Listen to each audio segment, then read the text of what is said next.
एक और किस्सा याद दिलाता हूं आपको। याद है एक दफा बयान आया था कि इमरान खान साहब का हेलीकॉप्टर खराबी के बायस एक गांव में उतर गया है। जी जी। और गांव में उतरने के बाद फिर एक गाड़ियों का काफिला आ गया अचानक से, उसमें बैठ के चले गए।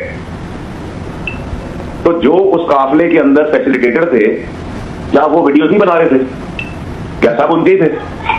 अच्छा, मतलब वीडियो बनी हुई है इनकी, इमरान खान साहब की और जनरल फैज साहब तो की। मिसाल दे रहा हूं आपको, तो छोटी बातें कर रहा हूं मैं आपसे बहुत छोटी मामूली बातें कर रहा हूं। शवाहिद ब्लैक एंड व्हाइट हैं, बड़े हैं, मुल्क को नुकसान पहुंचाने के, इदारों को नुकसान पहुंचाने के, पाकिस्तानियों को नुकसान पहुंचाने के, ब्लैक एंड व्हाइट में मैं आपको छोटी सी मिसालें दे रहा हूं सर। नहीं, ये जनरल फैज और इमरान खान साहब के खिलाफ ये सबूत है दोनों के, ये कुछ साजिश कर रहे थे, इस तरह की प्लानिंग कर रहे थे।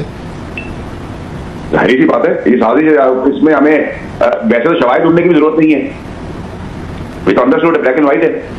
आप मुझे बताएं ना, धरना क्यों हो रहा था? क्या ऐसा काम कर रहे थे?